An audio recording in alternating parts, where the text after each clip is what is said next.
E por falar em situação internacional envolvendo o Brasil, a gente tem que reiterar, de novo, o vexame que aconteceu na Assembleia das Nações Unidas, porque aquele plano teve participação direta do Brasil. O tal do plano... Porque eu vi gente falando, não, a gente tem que esperar o plano de paz do Lula. Não, amigão. O plano de paz do Lula é aquilo que foi apresentado na Assembleia das Nações Unidas. Né? É claro que isso vai ser representado mais vezes, né? Vão insistir nesse ponto. Aquilo era aquilo. Né? A ideia de, basicamente, obrigar, né, exigir que os russos abandonem todos os territórios que eles recuperaram e libertaram.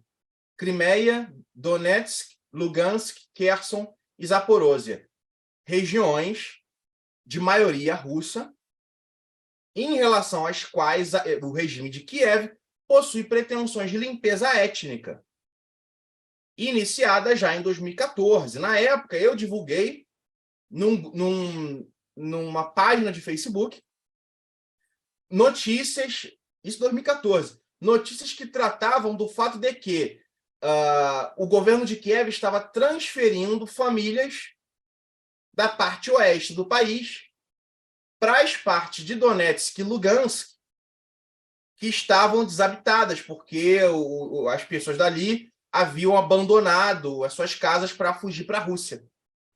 Né? Então, eles estavam transferindo famílias da parte oeste da Ucrânia, a parte mais pró-ocidental, mais russofóbica e tal, né? De onde vem uma proporção maior de neonazistas, estavam transferindo famílias desses espaços, dessas regiões, para casas abandonadas de cidadãos ucranianos, né? Eles basicamente confiscaram e distribuíram. Isso é limpeza étnica, né? Isso não é muito diferente daquilo que os israelenses fazem em território palestino, né? Perseguindo, reprimindo, acossando para expulsar os palestinos de suas casas, quando aí vêm os israelenses ou derrubam as casas para construir outras, ou simplesmente redistribuem ali, ocupam casas palestinas com colonos israelenses. Esse aí é o plano, e o Brasil propôs isso. O Brasil apresentou, junto, claro, da França, Estados Unidos e Alemanha, um plano que envolve, de forma implícita, um processo de limpeza étnica. Né?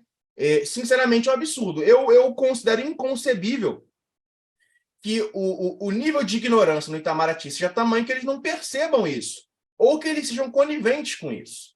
Né? Ou então que o nível de rabo entre as pernas, de covardia, de falta de brio do nosso governo seja tanto que os caras encaminham um projeto que envolve limpeza étnica e passam isso como sendo projeto de paz para o senhor Luiz Inácio Lula da Silva receber aí o prêmio Nobel da Paz dele, que ele tanto sonha. Né? Ridículo isso daí, isso é inaceitável, isso é absurdo.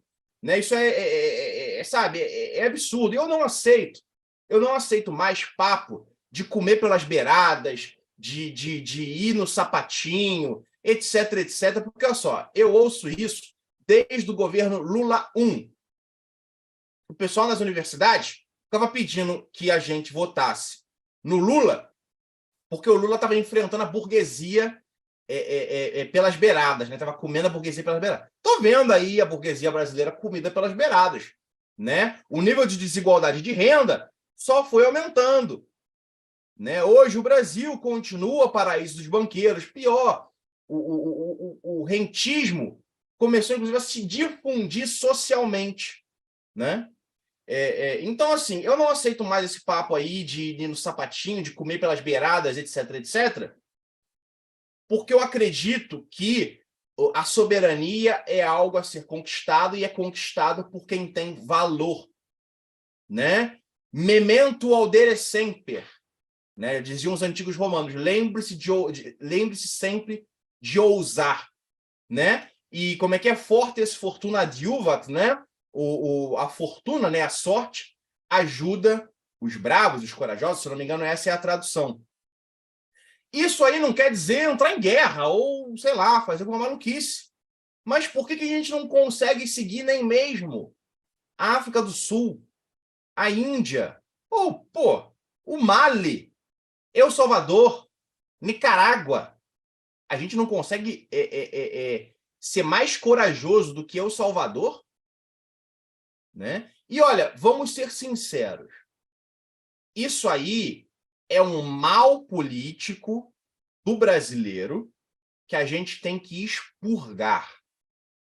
A gente viu isso no Pedro II, que foi covarde, se recusou a resistir ali ao golpe republicano, e olha que, na época, ele, né, a monarquia era popular, o cara tinha acabado de libertar os negros. A monarquia era popular com o povão, era popular até com uma parte do exército. Foi uma minoria das Forças Armadas que derrubou ele. Ah, não, eu não quero derramar sangue, vou embora. Né? João Goulart, a mesma coisa. O Brizola falou para ele, vamos resistir, porra. Eu tenho aqui o exército do Rio Grande do Sul. Vamos juntar os governadores, vamos partir para porrada. Aí ele fugiu. Né? Quis fugir. Então, assim, isso aí é uma urucubaca que está no espírito do povo brasileiro. E a gente tem que se livrar disso de uma vez por todas. Eu vou aproveitar já para pular para uma outra questão. Eu acho interessante comentar um pouquinho em relação à China. Para quem estava aqui comentando sobre o Brasil, a questão, inclusive, da participação do Brasil em tentativas de tratativas de paz ali no conflito ucraniano, etc. Eu acho que é interessante pular direto para a China. Vocês veem que o que eu comentei? Eu comentei no Twitter, eu acho que eu comentei na segunda passada aqui, ou eu comentei em algum outro lugar, que o plano de paz da China seria previamente combinado com a Rússia, seria algo inaceitável para o Ocidente rejeitaria, e a China aproveitaria esse rechaço, essa rejeição, como sendo sendo uma demonstração de que o Ocidente não quer paz e que, por isso, a China estaria legitimada e justificada, inclusive para a opinião pública interna, em fornecer armas para a Rússia, mesmo que secretamente, né? Porque esse é o tipo de coisa que você prepara para a opinião pública, para caso venha a ser descoberto de uma forma que você não tenha como negar ou coisa do tipo, né? Então, assim, a China apresentou um plano de paz que pedia o fim das sanções, pedia o recuo da OTAN, o fim da mentalidade de Guerra Fria, né? O diálogo, né? A restauração da normalidade, o fim do uso da economia como arma, né? A garantia de livre circulação dos grãos, né, e tal, da Ucrânia, etc. E não fala absolutamente nada em retirada das forças russas dos territórios libertados e reintegrados, né? Ou seja, obviamente, fica evidente que é uma proposta de paz pró-russa e combinada previamente com os russos. E compare essa proposta com aquilo que o Lula, o Macron, o Scholz e o Biden combinaram. São coisas completamente diferentes. O plano chinês recebeu o apoio do Irã. Eu vi hoje que é uma notícia de que o Irã gostou do plano, acha que é o caminho certo, etc. A Hungria também aprovou o plano chinês. E eu tenho certeza que boa parte aí do terceiro mundo aprovaria. A Rússia se pronunciou, disse que era um plano interessante, era uma boa plataforma para se começar a conversar sobre a paz, etc, etc. Só que o Ocidente recusou. Né? O Ocidente, basicamente, recusou. E aí, primeiro, já desmistifica qualquer noção de que o Xi Jinping estava junto do Lula. Isso aí não tem uma coisa nada a ver com a outra. O que a visita do Lula para a China vai fazer é tentar convencer o Xi Jinping a abraçar o projeto aí de Clube da Paz do Macron e do Scholz. Ora, pessoal, Clube da Paz da França e da Alemanha, com os Estados Unidos por trás, Sabe o que é? É o Acordo de Minsk. Só que o Acordo de Minsk teve 1.0, 2.0. Os dois acordos foram violados pela Ucrânia, com a ajuda da OTAN. E ano passado já foi assumido publicamente pela Angela Merkel e pelo Boris Johnson. Rafael, para endossar as suas palavras, eu agora que voltei à zona zen, como você vai acreditar em alguém que quer um plano de paz que até agora a única coisa que fez foi mandar armas para lá? Exatamente. Qual foi o objetivo desse pessoal ao mandar armas para lá, que foi o responsável por ceifar mais de 150 mil vidas de ucranianos? Exatamente. Que moral, que peso esse pessoal tem para falar em paz? É só botando uma azeitona na sua exatamente. Até porque, se querem paz, é muito simples. Parem de mandar tanques, parem de mandar veículos, parem de mandar armas, parem de mandar munição. E a Ucrânia vai ser forçada a sentar e conversar. Vai ser obrigada, pelas circunstâncias, a dialogar com a Rússia. Mas não é isso que fazem. E agora, na prática, estão dando um migué e alguns países estão já dizendo que vão ver e avisam, né? Igual quando te convidam para uma festa que você não quer ir e você responde que vai ver e responde depois, vou ver e te aviso. Né? Agora tem alguns países mandando um vou ver e te aviso aí para a Ucrânia. Né?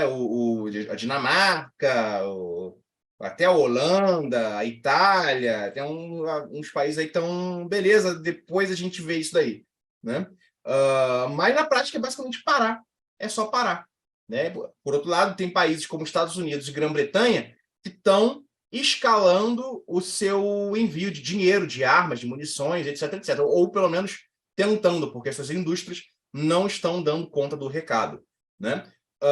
Então, assim, porque, como eu falei, a Angela Merkel, eu acho que o Boris Johnson, etc., já admitiram, não, acho que foi o François Hollande, mas acho que o Boris Johnson também, já assumiram publicamente que os acordos de Minsk foram uma estratégia para ganhar tempo, para fortalecer o exército ucraniano, para treiná-lo, equipá-lo, etc., para usá-lo contra a Rússia.